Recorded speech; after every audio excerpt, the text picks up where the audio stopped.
Back like we never left. It's Alex from Double Move Sports.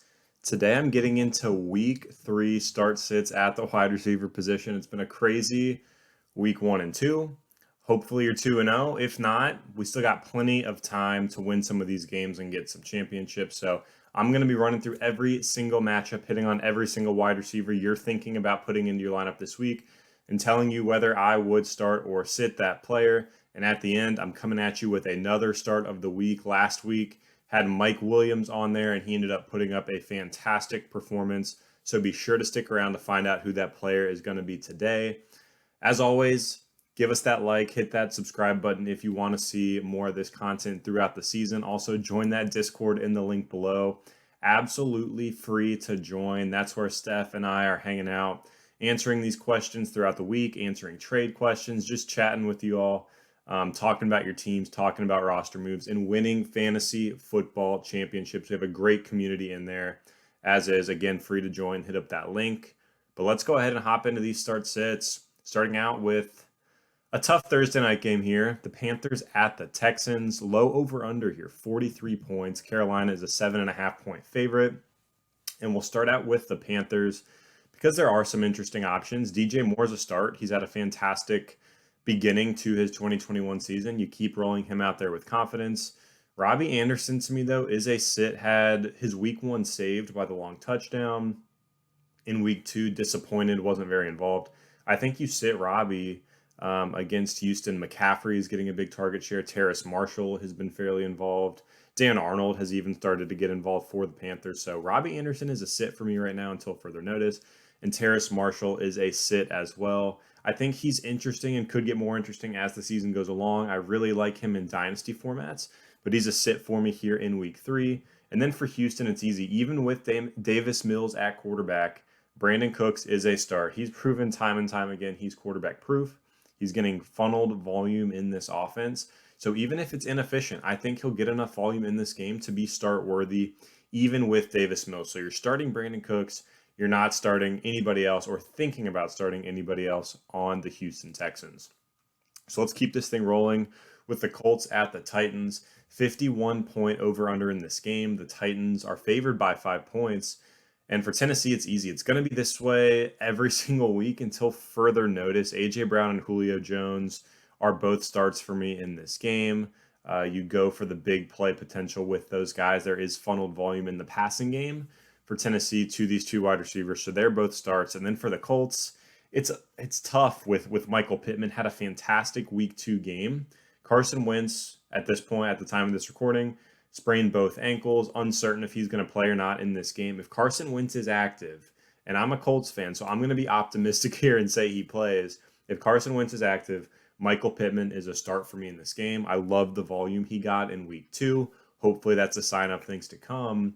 And the other Colts receivers I'm sitting, Paris Campbell is a sit, and Pascal is a sit. He's a desperation start in a deep league because of that touchdown upside. He scored in each game so far this season, but he's still a sit for me at this point. Now, if Eason is starting and Wentz is out, I'm sitting every receiver on the Colts side of the ball. But let's go ahead and move on to the Washington football team at the Buffalo Bills. 47-point over-under in this one. Buffalo's favored by 9. For Washington, it's easy. McLaurin's a start. He got all the volume last week, and you're not really considering anybody else. Humphreys is still a sit for me in a PPR format. He's still someone I'm leaving on the bench. And then for Buffalo, you got Stephon Diggs, who's an auto start every single week. And I'm still sitting the rest of these Buffalo options. Emmanuel Sanders, Cole Beasley, Gabe Davis. I'm sitting these guys. Beasley probably has the most upside in a PPR format just to give you a floor with some targets in this game. But against a tough Washington defense, I think Diggs is going to be the leader here. And between Sanders, Beasley, and Gabe Davis, I just don't know who it's going to be. So if I can, I'm sitting all 3 of those guys. So we will keep trucking on through these matchups. We have the Bears at the Browns. 47.5-point over-under here. Cleveland is favored in this game. For the Bears, Allen Robinson, still a must-start every single week. And Darnell Mooney, I think, is a start. I said I had a feeling about him last week. Ended up with 6 catches for 66 yards on 8 targets. So he didn't absolutely boom for you, but the opportunity's been there. The targets have been there. Against Cleveland, I think you can start Darnell Mooney in this game. Cleveland defense is no pushover, But Mooney has shown me enough as a number 2 where I think he's going to turn things around and hit on some big plays. So deeper leagues, especially, I'm starting Mooney, but I'm willing to start him if you got some tough options and you're in a pinch as your wide receiver 3 or as your flex. And for Cleveland, with Jarvis Landry hurt, with Odell Beckham, I don't know if he's going to play this week or not at the time of this recording. So I'm sitting all the Browns wide receivers. I'm not going to get cute in this one and play Donovan Peoples-Jones or Anthony Schwartz. I think they're going to have to throw the ball to somebody. Kareem Hunt might get a bump as well. The tight ends might get a bump. One of the receivers could have a big game. I wouldn't be surprised. But if I can, I'm sitting all the Browns receivers here until I see how these targets shake out without Jarvis Landry. Next up is the Ravens at the Lions.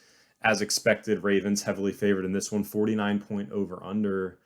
For the Ravens, Hollywood Brown's a start. He's been fantastic through 2 weeks. Last week, 10 targets, and he turned that into 6 receptions for 113 yards and a touchdown. So Hollywood is in lineups this week against a weaker Lions defense. They just got torn up by the Packers. And Sammy Watkins is a sit, maybe a desperation play, but there's still options I like more than Sammy. And then for the Lions, at the receiver spot, you're sitting all of these guys. If you had to play one, it's Quintez Cephas. He scored in week 1 and week 2. I think he's interesting to stash on the end of your bench, but for now, I'm still not starting him in a tough matchup against Baltimore. Next up, we have a fun one.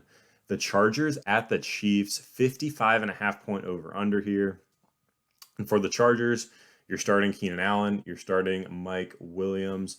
Both have been very solid to start out the season. Mike Williams has been an awesome surprise for the Chargers. Should be a lot of points scored here. Chargers should be in a passing game script. I like both of those guys a lot. And for the Chiefs, it's kind of the same story as every single week. Tyreek Hill is a start. Mecole Hardman is a sit. You just can't predict the boom play from Mecole. And even if he gets it, it might be like 2 catches for 80 yards and a touchdown. So the volatility of Mecole Hardman is the reason I'm leaving him on my bench. And the Chargers defense is pretty good as well. So I do expect a lot of points in this game, but I'm still not starting Mecole Hardman for the Chiefs. Next up, we have the Saints at the Patriots. This one could be a grinded out game, 43-point over-under. As expected, the Patriots are favored with the Saints coming out pretty flat last week. So we'll start with New Orleans. Don't know what to expect out of this offense after a great week 1, a bad week 2. We'll see what happens here in week 3, but everyone is a sit. Marquez Callaway is probably the one that could be on rosters. I think you're sitting him. I don't even mind dropping him at this point with Michael Thomas coming back soon. So Callaway is a sit. And then for the Patriots, Jacoby Myers is interesting. He's a desperation start for me. I think there are options that are better. For example, I like Darnell Mooney more than Jacoby Myers this week. Guys in that category, like a Sterling Shepard, who I'll get into, I like more than Jacoby Myers. But in these deeper leagues, maybe you have 2 flexes, 3 wide receiver spots. I think Myers can be started in this matchup. He's the Patriots receiver I would want. And Nelson Aguilar is a sit for me at this point as the Pats number 2. He's kind of touchdown or bust to me at this point in the season. So next up, we have the Falcons at the Giants. 48.5-point over-under in this game. Danny Dimes has been balling early this season. We'll start with the Giants side of the ball. Good matchup against the Atlanta Falcons. I'm surprised the Giants are favored in this game. I mean, it's at home. Falcons have been weak, but look at the New York Giants being favored against the Atlanta Falcons. I don't think we would have seen that coming before the season started. But for the Giants, Kenny Galladay's a start. Sterling Shepard, with the volume he's been getting, is a start for me. With Kenny G, I think he's going to turn things around. He does have the good matchup, so that's why I'm willing to roll him out there. And with Shepard, I'm going to keep chasing that volume. I don't think he has the upside to absolutely boom for you, but with the volume he's been getting, he's someone that should be in lineups until further notice. So those 2 guys are starts. Slayton is a sit. He is a touchdown or bust guy. Could have came down with the second touchdown last week. It didn't happen, so he is a sit. And then for the Falcons, Calvin Ridley still an every week auto start. And Russell Gage is a sit for me at this point. Has not shown much early in the 2021 season. So we're moving on now to the Bengals at the Steelers. Little AFC North action here. 44.5-point over-under. Pittsburgh's favored at home. And 2 teams that can be compared in a lot of ways when we talk about the wide receiver spot. Both have 3 very good, solid fantasy football wide receivers. We'll start with Cincinnati. T. Higgins, Jamar Chase, and Tyler Boyd against a tough Pittsburgh defense, I still think you can start all three. And reason being, I don't necessarily think all three are going to have a good game. Unfortunately, it's certainly possible. I mean, last week, Higgins and Chase got the touchdowns. Boyd got a decent amount of volume in PPR leagues as well. So it's easily possible for these guys all to have a viable fantasy performance, even if the Bengals don't absolutely go through the roof on offense. But I just think all three are involved enough where you have to put them at least in a flex spot. Jamar Chase has the big playability. T. Higgins, to me, is still the number one in this offense. But Tyler Boyd's been getting the volume in these PPR leagues to give you solid performances, even if it's 6 catches for 70 yards or something like that. So I think all three Bengals wide receivers are start worthy in week 3. I will say, though, it's possible that one of these guys disappoints in a tough matchup, but based on their outlook, I think you got to roll them out there and hope that the guy that you have on your squad is the one that hits. So Higgins, Chase, and Boyd are all starts. And for Pittsburgh, it's kind of a similar situation with Juju, Chase Claypool, and Deontay Johnson. Now, at the time of this recording, don't have a ton of updates on Deontay's injury. All I know is that they came out and said they think he avoided a long-term injury, which is fantastic to see. But if Deontay Johnson's active in this game, I'm still willing to start him in my fantasy football lineup. They would not put him out there if his health was in serious jeopardy of re-injury or anything like that. So if Deontay's active, I'm assuming he's good to go. So that one's simple. And then with Juju and Claypool, for a similar reason as Cincinnati, they're both starts. I think both have upside. Claypool's that boom guy. Juju is the PPR closer to the line of scrimmage player. Actually had a rushing touchdown as well last week. But these guys are good talents. You're hopeful that they're going to get big plays in the Steelers offense. Now, when Juju, Claypool, and Deontay are all active, there's going to be those weeks similar to Tampa as well, where one of them is kind of left out. But the talent is there. The volume could be there in this Pittsburgh offense. So I'm willing to start all three of these guys, with the caveat being Deontay Johnson only if he's active, obviously. So we'll go ahead and move on to the Cardinals at the Jacksonville Jaguars. A 52-point over-under in this game. Cardinals have been involved in some shootouts early this season. Jaguars don't have a good defense either, so I think Kyler Murray's going to absolutely eat in this game. We'll start with the Cardinals. DeAndre Hopkins is a start, auto start every single week, and it gets interesting when we move down to the next three: Rondale Moore, Christian Kirk, and A.J. Green. I'm willing to start Rondale Moore of these three. Last week, 8 targets, had 7 for 114 and a touchdown. Fantastic performance. Was involved in week 1 as well. If your league rewards you in any way for punt return and kick return yards, Rondale gives you more of a boost. And he can be involved in the rushing game, end arounds, jet sweeps, things like that. Rondale Moore doesn't play a ton of snaps, but when he's on the field, he is hyper involved and he has the big play potential. So Rondale Moore of those three, between him, Christian Kirk, and A.J. Green is my preference. I'm willing to start him in week 3. Christian Kirk and A.J. Green are sits for me, but they're in that desperation category. They're in that Zach Pascal category where it's like if you're in a deep league and you just need to throw someone out there, I think you could do worse than Kirk and Green. But for me this week, I'm sitting them if possible. And then for the Jacksonville Jaguars, you have Marvin Jones, DJ Chark, and Laviska Shenault. Marvin Jones looks like he's emerging as the number 1 option on this team in week 2. 6 catches, 55 yards, and a touchdown. He's a start for me in a game where Jacksonville should be throwing it a lot. The defense is terrible in Jacksonville, so they are going to be throwing the ball a ton this season. DJ Chark is a start for me as a boom-bust option. We saw the boom in week 1, 12 targets, only came down with 3 of them, but he scored the touchdown. Week 2, he was a bust against the Denver Broncos. So in week 3, in a game where I expect a lot of pass volume for Jacksonville, I think you can start DJ Chark. You just have to be aware he is a boom-bust option, and there's a chance he could let you down. So he is one of those flex names that I'm willing to start against Arizona. And Laviska Shenault, one of my fantasy MVPs for the season, is a sit for me this week only because he is dealing with that shoulder injury. He's questionable for this game. I'm hopeful that he plays. He was disappointing in week 2, but he did still have 7 targets. But dealing with that injury in a game where I don't know if all 3 of these wide receivers are going to be able to eat if they're all active in this one. So if I'm sitting one of them, it's Laviska Shenault. But full season, I'm still optimistic about his outlook. But I want to see how that shoulder is before I roll him out there in week 3. Next up, we have the Jets at the Broncos. Another nasty over-under of 41 points. And right now on the Jets side of the ball, I just don't think you can trust anybody. Elijah Moore is a sit. If Crowder is active this week, he's a sit. And I think Corey Davis is a sit as well. You just can't trust the Jets. You can't trust Zach Wilson right now. And the Denver Broncos have a fantastic defense. So this is not the matchup to start your Jets players at all. I'm sitting every single player on the New York Jets this week. And for the Denver Broncos, Courtland Sutton showed you something last week. Super exciting to see him finally break out after missing all of last season. Disappointing in week 1. Great to see Courtland Sutton back. And against the New York Jets, he's someone you're starting in week 2 with no Jerry Jeudy in Denver right now. So Sutton is a start. And Tim Patrick and KJ Hamler are sits for me. Patrick is interesting. He is literally a clone of Zach Pascal. I've talked about Zach Pascal so much on this week's Start Sit, but like Patrick is in that same category. He's a touchdown or bust option. He got the touchdown in week 2, but he did only have 4 targets, so he is a sit for me. And then KJ Hamler, a sit as well, someone that just relies on the deep ball to make his week. But next we'll move on to the Dolphins at the Raiders, 45.5-point over-under in this game. And we'll start with the Raiders. 2 questionable quarterbacks in this one. Tua dealing with an injury, Carr dealing with an injury. Derek Carr expected to play. He did return to the game in week 2.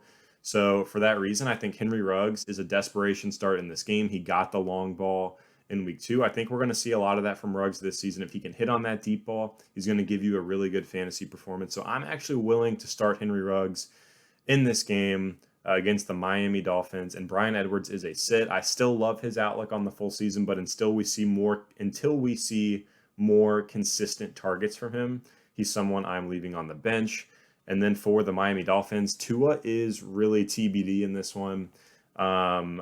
He's trending towards not playing, and even if he does, I don't think he's going to be 100%. So with Will Fuller coming back this week as well, Devontae Parker, Jalen Waddle, and Will Fuller are all sits for me. And I do think one of these Miami wide receivers is going to put up a good performance. One should score a touchdown in this game. I don't think Miami's going to get shut out again. But I just don't know who it's going to be. It could be Parker, could be Waller, or could be Parker, could be Waddle, could be Fuller. But I just don't know where to place my bets there. So if I have one of these 3 guys, I'm trying to fade them this week if I can. So we do have several more games to get through. Next up is the Bucs at the Rams. This one's pretty easy, so I'll go quick. It's a 54.5-point over-under. Should be a fun, high-scoring game. The Rams, as of now, are favored by 1 point at home. And for the Rams, Robert Woods, Cooper Kupp still must starts. And for the Bucs, I know AB disappointed last week, but AB, Godwin, and Evan are still must starts in this game, hoping for a lot of pass volume out of these 2 high-flying offenses. Next up is the Seahawks at the Vikings, another high-scoring projection, 55-point over-under. And for Seattle, it's easy every single week. DK Metcalf, Tyler Lockett, and must-start options. And the Vikings are kind of similar. Adam Thielen is a start. Justin Jefferson is a start. And KJ Osborne is still a sit for me. I'm mentioning his name here because he has flashed to start the season. Worth a pickup, worth stashing on your bench, but do not put him in your lineups just yet. I want to see a little bit more from him before I trust that Minnesota is going to continue to support 3 wide receivers. And now we have Sunday Night Football and Monday Night Football. On Sunday night, we have the Packers at the 49ers, a 47.5-point over-under in this game. For Green Bay, you're starting Devontae Adams. Was nice to see the Packers bounce back in week 2, and you're sitting everybody else. I mean, Marquez Valdes-Scantling, I still think can be on some benches right now. He's a desperation start, but you're sitting him. He didn't do anything in week 2. So Adams is the only Packer you're starting at the wide receiver spot.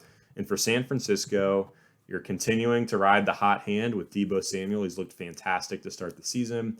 And Brandon Ayuk is still a sit for me. Until he shows me that he's going to do anything in this offense consistently, he's on my bench, and there's no way I'm considering starting him. So I'm hopeful Ayuk can pick it up in week 3. But I'm not banking on it, and I'm leaving him on my bench. Last matchup of the week, Monday Night Football, little NFC East action. The Eagles at the Cowboys, 51-point over-under in this game, so should be fairly high scoring. And for Dallas, you're starting CeeDee Lamb, no questions asked, and you're starting Amari Cooper if he's active. He has the bruised ribs. We'll see what happens in the practice reports this week. I'm hopeful that Amari Cooper plays in this game. And if he does, I'm rolling him out there with confidence, even after a disappointing week 2. And for Philly, I think you can go back to Devontae Smith. Had a great week 1, weird, low-scoring, low-volume game in week 2. I'm willing to put him out there against the Dallas defense in week 3. And then Jalen Reagor is a sit for me. He's kind of one of those boom-bust options, but I'm wanting to leave him on my bench for now. So that is the Monday Night Football matchup. That is every single matchup of the week. And for my start of the week at the wide receiver spot, we're going back to back. We're going back to Mike Williams in week 3 against the Kansas City Chiefs. He has been fantastic to start the season. He's involved. He's getting a ton of targets. As the start of the week in week 2, 7 receptions, 91 yards, and a touchdown. Against Kansas City, I expect him to continue his success in a game that should have high output on offense for both sides. So Mike Williams, if you've been rolling with him, no reason to stop at this point. I expect big things from him in week 3. So that is going to do it for start sits at the wide receiver spot. If you've got any other questions, drop them in the comments below. But if you want to secure an answer, join that Discord for free in the link. Stef and I are hanging out in there all the time, and we have a great community that's going to give you feedback on any questions you have as well. So again, this is Alex from Double Move Sports. Good luck in week 3, but we'll catch you next time.